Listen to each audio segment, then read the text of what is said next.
وحاليا قدرنا نجبر هاي البطة بهذا الشكل مثل ما تشوفون. السلام عليكم، وش اخباركم؟ ان شاء الله كله خير. طبعا مثل ما تشوفون عندي هاي البطة جناحها مكسور، تمام؟ جناحها هذا مكسور، جناحها بيكسر من هاي المنطقة، تمام؟ من هاي المنطقة بيكسر جناحها. فاحنا حاليا ايش راح نسوي؟ فحاليا احنا راح نحاول نجبر جناحها وان شاء الله نقدر نجبره. طيب يا شباب، ان شاء الله نقدر نجبره. اول شيء نسوي؟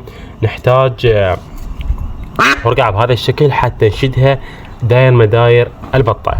حاليا بعد ما جبنا هاي الرقعة، بس خل اغطي راسها حتى ما تنهزم، تمام؟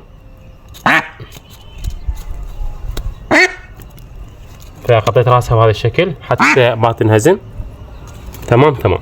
ايش راح نسوي؟ راح نجيب هاي الرقعة نشقها ونلبسها بالبطة. حتى واضحة بالتصوير؟ طيب شباب، مثل ما تشوفون هاي البطة جناحها بيكسر من هذا الاتجاه، تمام؟ من هنا نكسر بالجناح مالتها.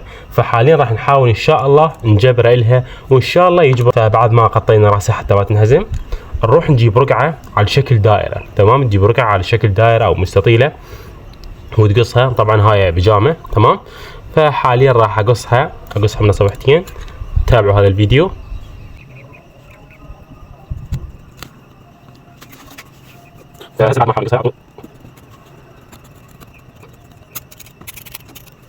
فحاليا بعد ما قصيناها بهذا الشكل نقيسها على حجم البطة، تمام؟ هاي حجم البطة ايش قد؟ تقريبا شبر. طيب يا شباب، نقيس شبر وراح نقصها، تمام؟ نقيس شبر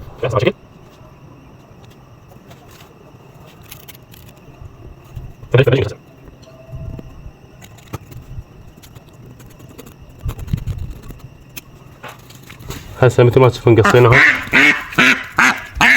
فبعد ما قصينا هذا بهذا الشكل يا شباب، حاليا راح نطببه براس البطة هيك، تمام؟ وش نسوي؟ نجيب تياب نشيلها. فبعد ما سويناه بهذا الشكل نجيب البطة، نطلع راسها، اوكي.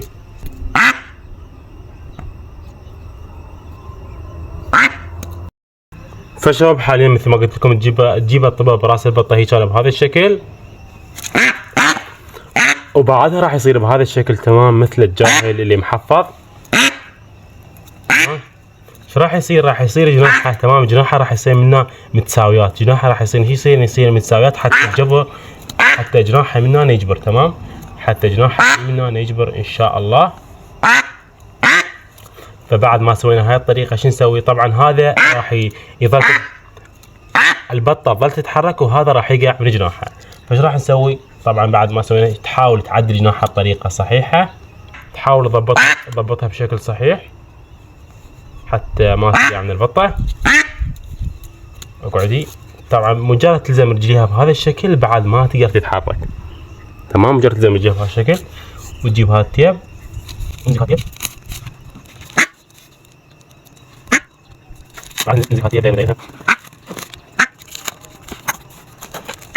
تمام. بعد ما لزقناها بهذا الشكل ايش راح نسوي؟ راح نكمل اللزقه بهذا الشكل. طيب بعدها نجيب المقص ونقص التياب، تمام؟ صار التياب بهذا الشكل.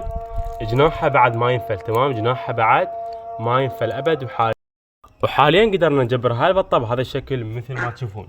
حاليا البطة راح تتجبر، راح تصير تقدر جناحها تنتظر جناحها 10 ايام، بعدها جناحها راح يتجبر وبطريقة سهلة كلش.